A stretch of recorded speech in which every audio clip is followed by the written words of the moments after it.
In the Soviet Union and in America, the Cold War was fought by fear. The Soviet Union raised fences against the outside world. The Gulag, the secret universe of labor camps, swallowed the lives of millions.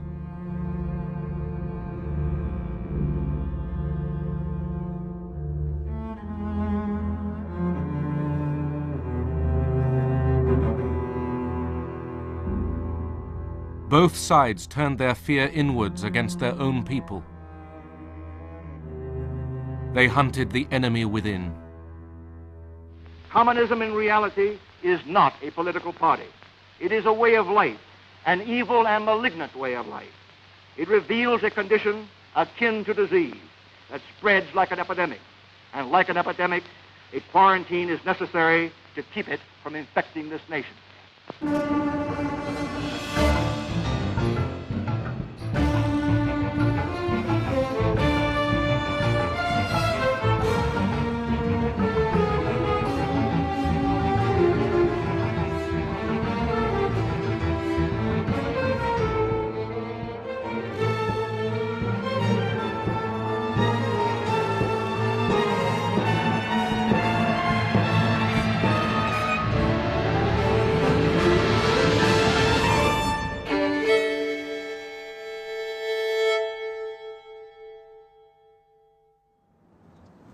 The Cold War made America renew its values, invent new images for American virtue.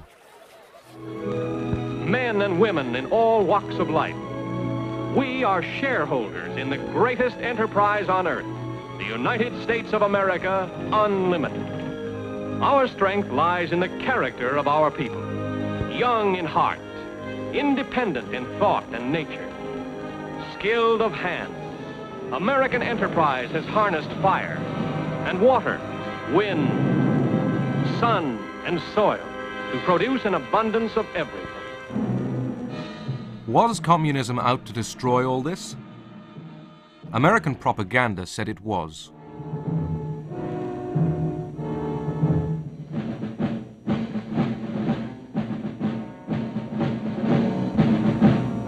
Stalin said, "The whole world is aware that the Soviet Union demobilized its forces after the war." Beware the big lie. At home, Americans feared red subversion. Congress revived the House Committee on Un-American Activities. In 1947, the committee investigated Hollywood, factory of America's imagination. Have you ever observed any communistic information in any scripts? Well, I have turned down quite a few scripts because I thought they were tinged with communistic ideas. They haven't attempted to use me, I don't think, because apparently they know that I'm not very sympathetic to communism. There has been a small group within the Screen Actors Guild which has consistently opposed the policy of the Guild board and officers or the Guild itself as evidenced by the vote on various issues. That small clique has been referred to, has been discussed as more or less following the tactics that we associate with the Communist Party. If I had my way about it, they'd all be sent back to Russia or some other unpleasant place.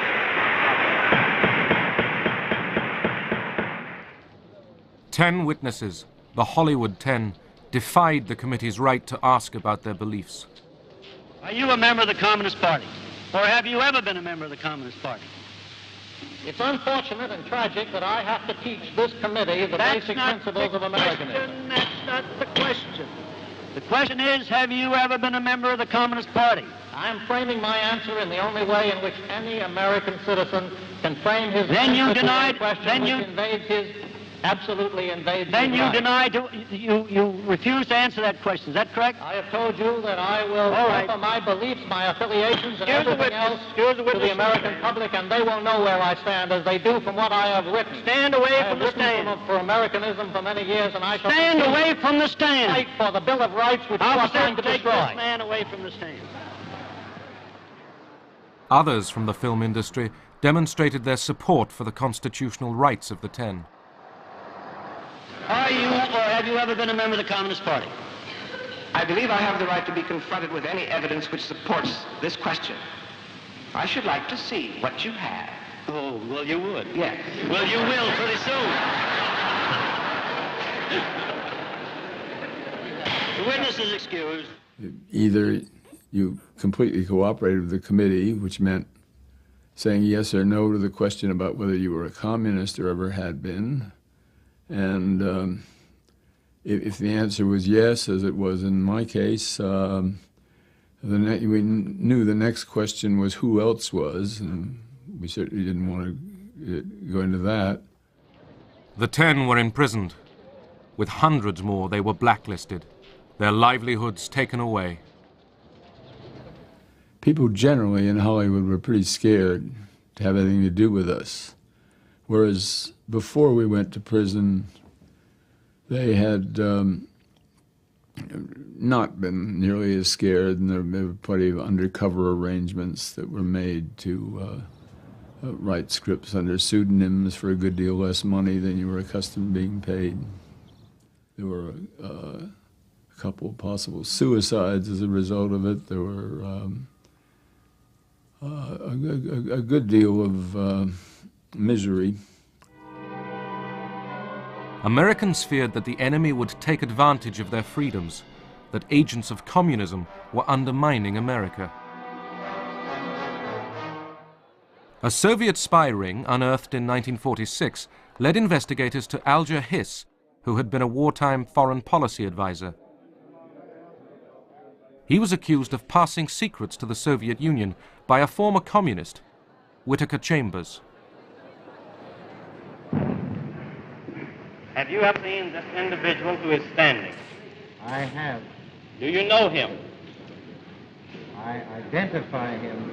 In 1935 was the last time that you saw him. According to my best recollection, not having checked the record. Now, will you remain standing a moment, Mr. Hiss?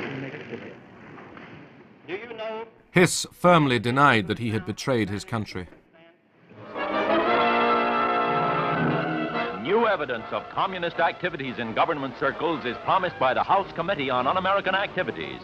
Microfilm reportedly found in a pumpkin on a Maryland farm is examined by investigator Stripling and Congressman Nixon. Richard Nixon, an ambitious young Republican, was convinced that Hiss was lying. It is the intention of the Committee on Un-American Activities to pursue this investigation until we put the spotlight on those high officials in the State Department who are responsible for selling this country down the river. Hiss was jailed for perjury. Nixon's name was made. He turned his crusade against communism into a weapon for Republicans. It was what made him. It paved the way for his whole career afterwards. Anti-communism was a gut issue with Nixon. I mean, it was something he believed sincerely and deeply, but of course he was a politician too. And he was a Republican politician, and the soft on communism issue was hurting the Democrats. And of course he used it. He would have been a fool not to. In America, patriotic enthusiasm for the democratic way of life reveals itself in a monster loyalty parade in New York.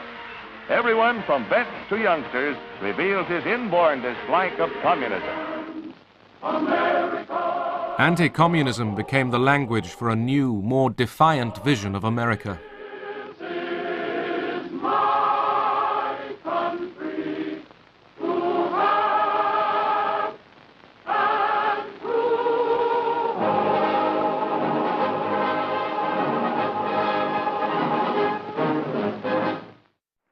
Singer Paul Robeson was open about his communist sympathies. In Moscow, he was welcome. Oh, that barge, lift that sail, you show a little grit, and you land in the jail. But I keeps laughing instead of crying. I must keep fighting until I'm dying, and old man River, he'll just keep a rolling on.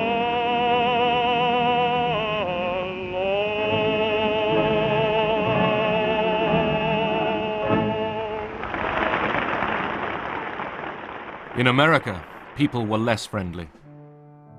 Veterans of the American Legion turned out to demonstrate in 1949 when Robeson was due to sing in a concert at Peekskill, New York. The police expected trouble.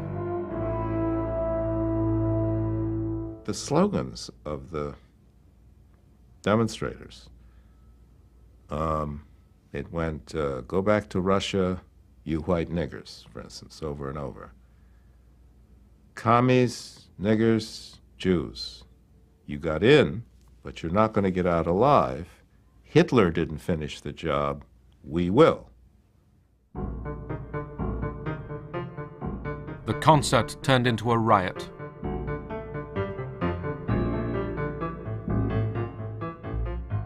What the demonstrators done is have piles of rocks. What the state police did is make the cars go out and go 10 miles an hour through that gauntlet. So the road, I mean, cars were smashed, the windows were smashed, the road was actually slick with human blood. An interracial couple just driving through happened to arrive at that moment. And of course they pulled the car over, they yanked the two of them out, and they said, that's Robeson Jr., we got him. And they were gonna bash the black guy's head in. Guy was standing over with a baseball bat, and a veteran, man in uniform, army uniform, said, wait a minute, that's not Robeson. I know the pictures. That's not Robeson. That's not him. The guy said, well, blankety-blank is with a white woman, kill him anyway. And the soldier said, held the bat, said, no, no, that's not the American way. You don't lynch the wrong nigger. And it saved his life. Race hatred and the politics of fear had begun to merge. At home, the nation was angry and insecure. Abroad, communism was gaining force. The atom bomb explodes again in the headlines of the world. President Truman announces an atomic explosion detected somewhere in Russia, 3 years ahead of the schedule expected by the West. America's nuclear monopoly was over. Then came China. Tragedy overtook China. Armed and equipped by Russia, red hordes brought ancient Cathay to its knees. At the end of 49, all China sags under the red yoke. Communist leader Mao Zedong took over. America's Chinese allies, the defeated Chiang Kai-shek regime, fled with their followers into exile. Americans have always had, most Americans, a special feeling, a special attachment, a special interest in China. So it seemed incredible to most Americans, uninformed Americans, that this country which we had lavished so much care and affection on, who we thought was so friendly, so many of their people had studied in America and so on, should turn communist, turn over to the other side. Many people felt that there had to be some explanation. There had to be some sort of a conspiracy, some sort of a plot. Republican Senator Joe McCarthy blamed traitors in the State Department for the loss of China. He launched his own witch hunt. Today, the most dangerous enemy agent is not so much concerned with the secret information about weapons as he is with infiltrating the necessary departments of the government and shaping and controlling the actions of our nation so that the enemy is progressively winning without even firing a single shot. Now, I intend to name names. John S. Service. And remember that name, if you will. I have never knowingly transmitted any information which was, shall we say, secret military plans. Service was hounded out of the State Department. I had trouble renting homes, renting an apartment in New York. And the companies, well, what did our stockholders say, you know? So the companies that I had known and had dealings with abroad, export companies, they said, sorry, we think you're a fine guy, but we don't dare touch you. One communist,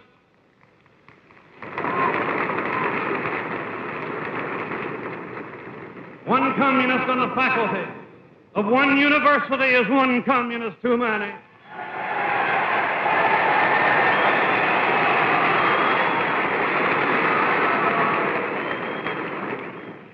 One communist among the American advisors at Yalta was one communist too many.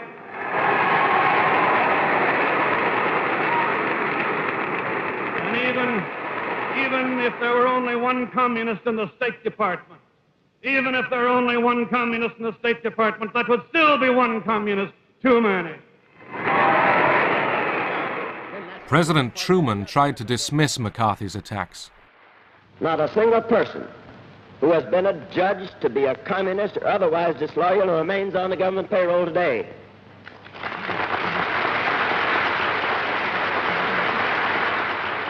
We're not going to turn the United States into a right-wing totalitarian country in order to deal with a left-wing totalitarian threat.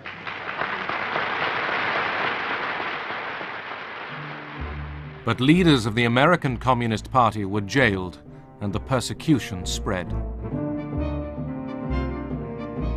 Left-wing labor organizations were banned, radical groups indicted, demonstrations broken up. And if they put the word commie on someone, that meant that that person was an agent of the Soviets. That meant that that person was dangerous and had to be done away with. The FBI under Edgar Hoover uncovered several Soviet spy rings. They used the national interest to justify any method of locating subversives. We were using the same methods that Hoover accused the Communist Party of using, and that's getting people to spy on their friends. And this was one of the criticisms he had of the Communist Party. I felt guiltless. What had I ever done wrong? I'd never even gotten a traffic ticket. And here I was called before, in public, a state Senate investigating committee about my beliefs. I felt very, very wronged, and I felt that I had to not only uphold myself, my reputation, but that of my fellow teachers, my fellow union members, my fellow citizens. We would talk to children, if they were in college, about their parents, and we talked to parents about children, and we talked to the neighbors about those people, and then if someone did seem halfway sympathetic in the Communist Party, we talked to them. It was totally damaging to what we deeply believed America was supposed to stand for.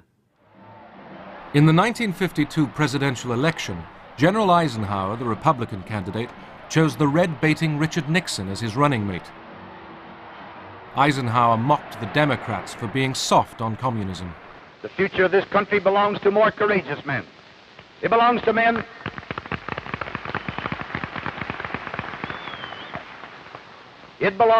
who know that freedom's fight must be forever, relentless, uncompromising, and fair. It belongs to men who, today, are ready to bear spiritual and intellectual arms against an alien army of communist ideas. To get elected, Ike needed the support of Joe McCarthy and his right-wing followers. I spent about half an hour with the general last night. While I can't report that we agreed entirely on everything,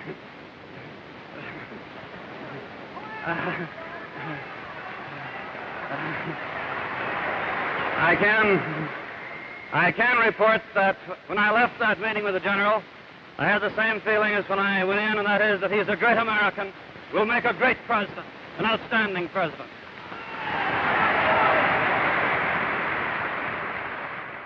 Right from the beginning, he detested Joe McCarthy.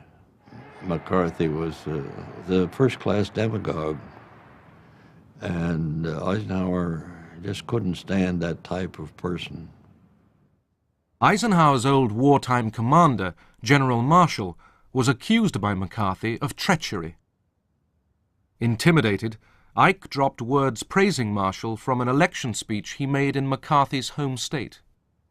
He was roundly criticized for that, because it seemed to indicate that he was influenced by McCarthy. his case as a red herring. In 1953, two Americans, Julius and Ethel Rosenberg, were convicted of spying for the Soviet Union. They were sentenced to death. They had young children, and their fate roused protests in America and across the world. For some young lawyers, the sentence breached the Constitution. They sought judges to get a stay of execution. Judge Frank looks at us, and he says something that we have never forgotten. He said, "If I were as young as you are, I would be sitting there saying the same things you're saying, arguing the same points you're arguing, making the same argument that these planned executions are invalid. But when you are as old as I am, you will understand why I cannot do it." And he stands up, turns his back to us, walks away, and we're devastated. We began to sense something which in later years we understood so clearly, and that was that Jerome Frank, as the leading liberal judge, was terrorized himself and frightened by the atmosphere of fear in the country. That if he, as a liberal, would do something to save Julius and Ethel Rosenberg's life, he would be charged as a commie. The Rosenbergs were executed. He died quickly. There didn't seem to be too much life left in him when he entered behind the rabbi. He seemed to be walking in a cadence of steps, as if keeping in time with the muttering of the 23rd Psalm. She died a lot harder. When it appeared that she had received enough electricity to kill an ordinary person and had received the exact amount that had killed her husband, the doctors went over and pulled down the cheap prison dress, a little dark green printed job, and placed the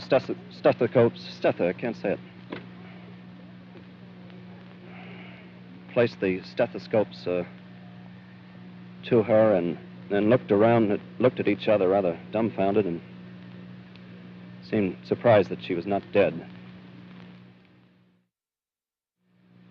And she was given more electricity, which started again that kind of a ghastly plume of smoke that rose from her head and went up against the skylight overhead. After two more of those jolts, Ethel Rosenberg had met a maker. She'll have a lot of explaining to do, too. Thank you. McCarthy now denounced leading Republicans and even senior army officers as communist sympathizers. But he had gone too far. Political opinion swung away from him, and his enemies gained courage. The names of communists. You say to the army. You've done enough. Have you no sense of decency, sir? At long last, have you left no sense of decency? It all sort of came to pieces. And then there was this move to censure him, and he fought that very badly. Now, a number of us were advising him on how to handle that, and he agreed to everything we said, and then he did just the opposite. You have been here trying to smear the staff of this committee. The young men who have been working to uncover communists, you jump up and run away without answering. McCarthy's power collapsed as the politicians walked away from him. But the spirit of McCarthyism, the smearing of dissent as communist treason, stained American democracy for decades. In the Soviet Union, all dissent was suppressed. The Cold War heightened tensions and reinforced fears, not just of internal subversion, but of another world war.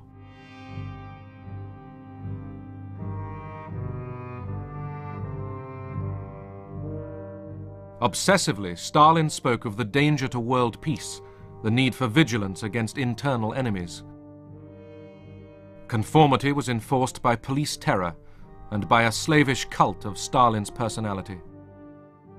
He became godlike, his icon worshipped everywhere.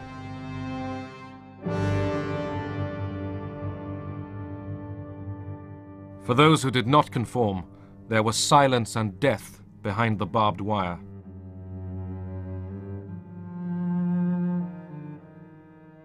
The Gulag, the secret empire of concentration camps, stretched over 4,000 miles from the Baltic to the Pacific.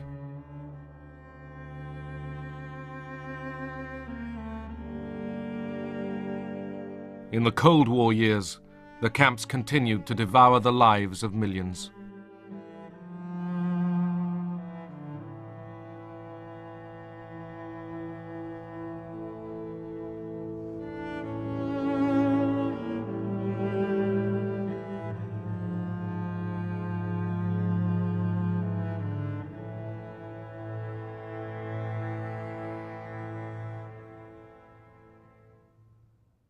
Stalin's control now extended beyond the Soviet Union. This was a new empire, run by local communists, trained to obey Moscow. American propaganda targeted the fate of these satellite nations. The battleground of peace today is that strip of strategically located countries stretching from the Baltic to the Black Sea.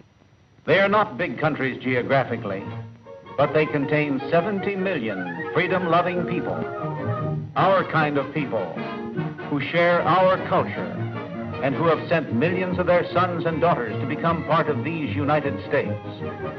Some call these countries the satellite nations. More accurately, they are the captive nations of Europe. My name is Ronald Reagan.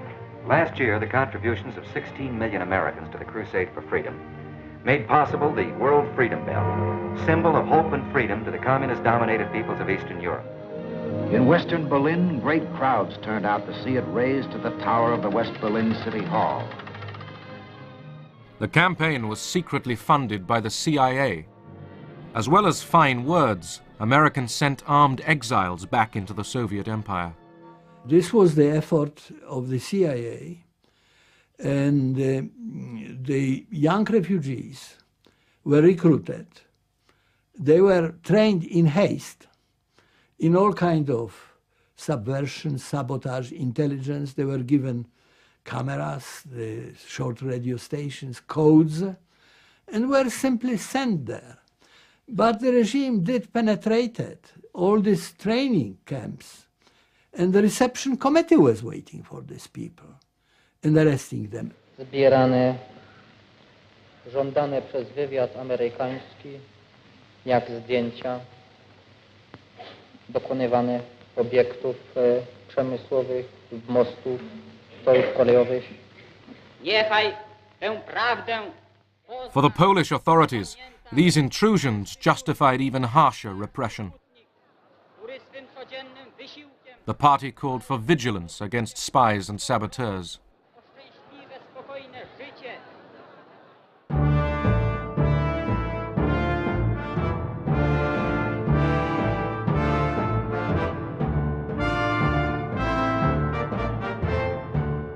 In 1948, Stalin began to tighten the Soviet grip on Eastern Europe.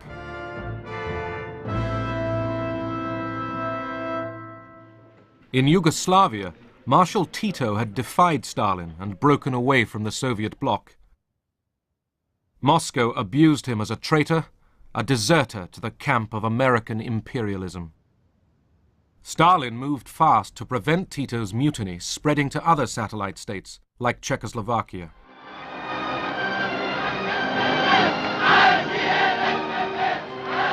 At first, the satellites were allowed to find their own paths to communism. Now, Stalin forced the Soviet model on them all.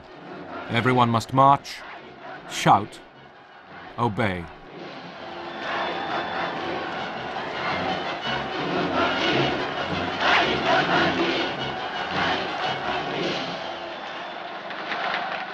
Kiev Aliance sovětských národů a mírové fronty celého světa, veliký Stalin. To subdue protest, Moscow ordered show trials of leading East European communists. In Czechoslovakia, Rudolf Slansky, party secretary, was among those chosen for sacrifice.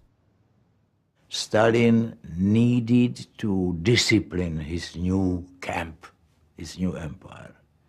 And he disciplined it to such an extent that people living in those countries should not develop any idea of being able to do anything except what he orders them to do. And one of the methods of discipline was terror. Slansky was charged with Titoism, spying, and sabotage. His confession was fiction, drafted by Soviet advisors. To tedy znamená, že na začátku své politické činnosti před orgány buržázní moci jste si vedl jako oportunista a zbabělec a ne jako komunista. Je to. Готовились предварительные следственные заключения. The initial investigation results were prepared and checked. If the evidence in these cases didn't meet the aims of the security services, then it was altered. Really, it was a fabrication to prove what otherwise couldn't be proved. Jaký to řetěz otřásajících zločinů. Avšak přes rafinované spiklenství a záškodnictví, přes lstivou obojetnost a hanebnost svých prostředků nedosáhli svých cílů. Byli rozdrceni. The key was the confession of the indicted person. And then there was no need of any proofs. As soon as the confession was obtained, that was enough for the trial and the sentence. So we were put at the disposal of the secret police with almost unlimited powers over us to bring us into a state where we were prepared to make that confession. To bylo týrání. It was torture. Kde na mě oni řvali a nadávali. They were shouting and swearing at me. I had to look into their eyes.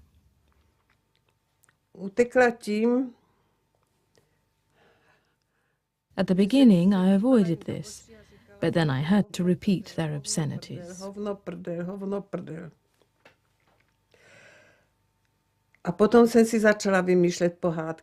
Then I started to make up fairy tales for my son.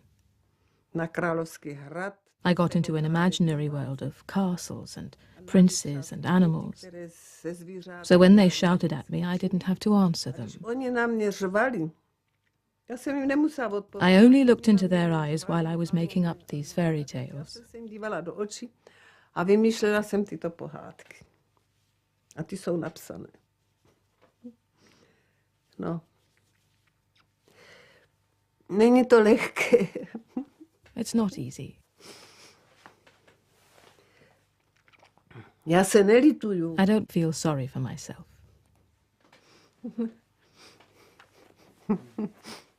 Everything was rehearsed, the final text prepared for the trial, consisting of questions which were put to one by the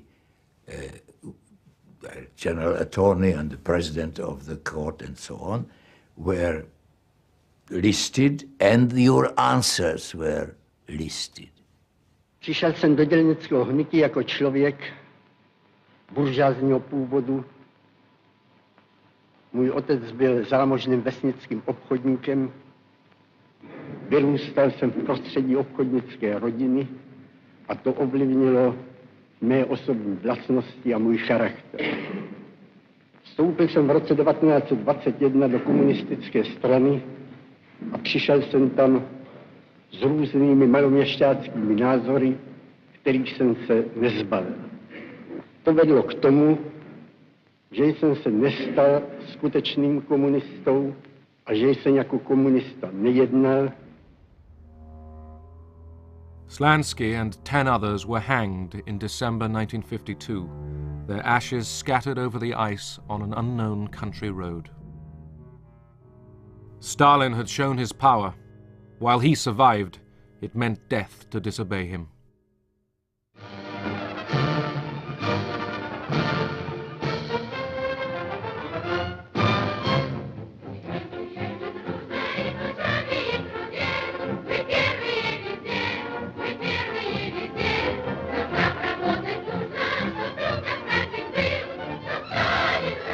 In the Soviet Union itself, culture and science were kept insulated from the infection of all Western influence.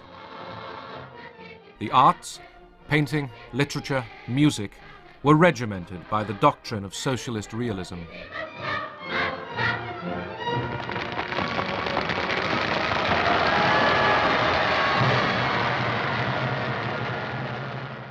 Мне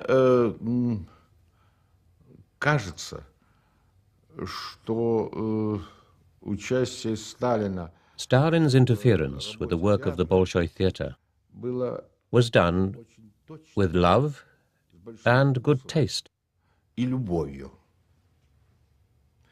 Но то, что он But the fear that it created, страх and the fact that people were under his spell, и преклонение, this produced a lot of negative effects. оно и давало It not only made people nervous, противное, что but destroyed the principles of art. оно и ломало искусство и принципы нашего искусства.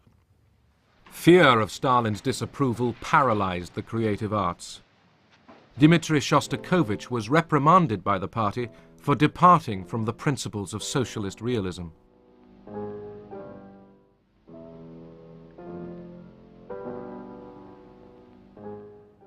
Official art showed the Soviet Union as a promised land of plenty and of opportunity, guided by wise and selfless leaders. But those who discussed real change, even in private, like Susanna Pechuro and her student friends, risked punishment. Мы очень много рассуждали об этом.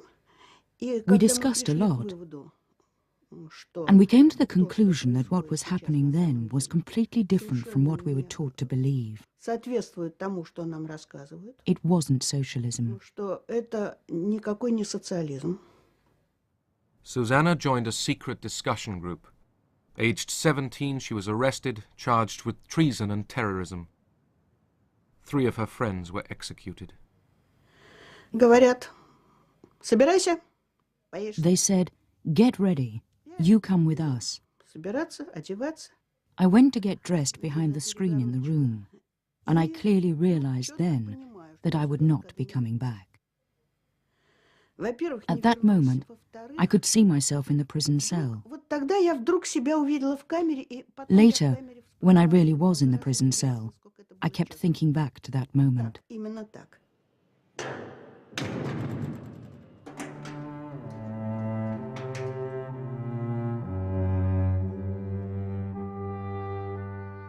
Over the years, millions shared Susanna's fate. They vanished, often without trace. Even to ask about them was to risk arrest. И это то страшное, что я до сих пор не позволяю себе вспоминать, если я... There are some things that are so awful, I don't let myself remember them. Because if I do, I can't sleep for weeks. They pulled children out of the arms of their screaming mothers, and then beat the mothers. The children just disappeared. They never knew what happened to them afterwards. There was nothing more awful than that, even though I saw them killing people, and anything else they felt like doing.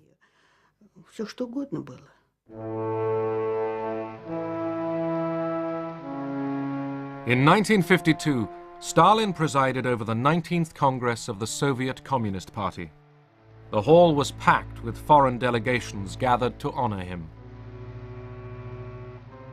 Stalin was old now, but still the unchallenged leader of world communism. Cold War, military competition with America, was already putting a heavy load on Soviet society. In public, Stalin's analysis of the world class struggle was hopeful. И тем облегчить свою работу. Потому, повторюсь, что сама буржуазия, главный враг освободительного движения, стала другой, изменилась серьезным образом, стала более реакционной, потеряла связи с народом и тем ослабила себя. Понятно, что это обстоятельство должно также облегчить работу революционных и демократических партий. But Stalin still feared the enemy within. He saw treachery everywhere. Above all, he suspected so-called cosmopolitans, mostly Jewish intellectuals and professionals who had already been persecuted for their Western contacts. Сталину нужен был внутренний враг. Внутренний враг. Stalin needed an internal enemy, на которую можно было взвалить бы. A fifth column that could be blamed for the difficult situation in the country. И евреи как раз вполне подходили для роли этой. And the Jews fitted that role very well.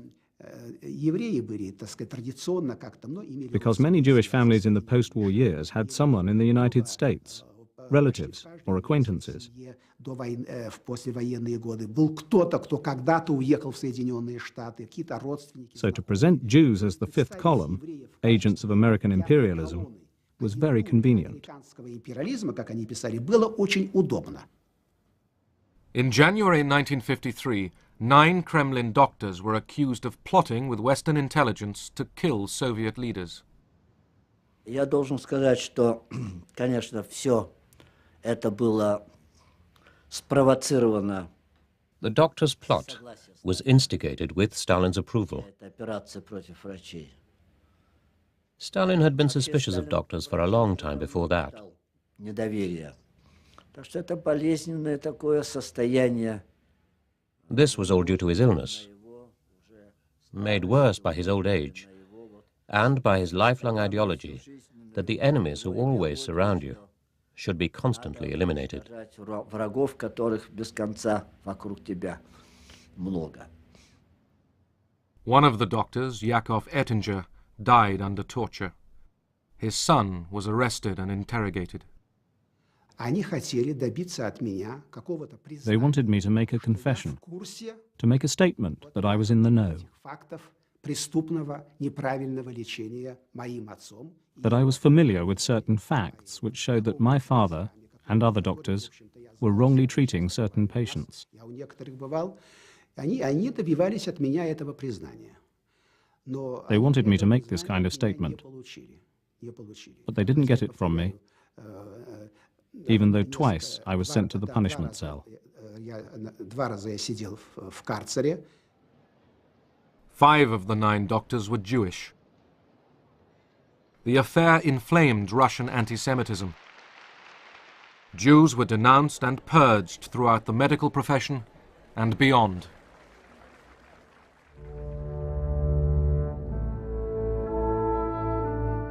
Suddenly, one winter night, Stalin collapsed with a brain hemorrhage.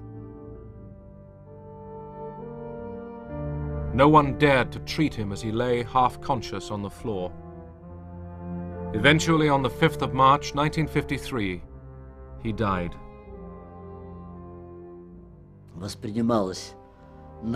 Like the majority of people, we saw it as a tragic event. Вообще как событие, конечно, трагическое и очень. It caused a lot of anxiety. Большую тревогу, потому что все уже. How were we going to live now? Как, собственно, можно жить вообще, когда рухнули. When the foundations of our lives were shattered. Нашего общества, нашей жизни, поскольку была настолько создана. The image of Stalin created by propaganda was of someone who was irreplaceable. Создан такой облик незаменимости.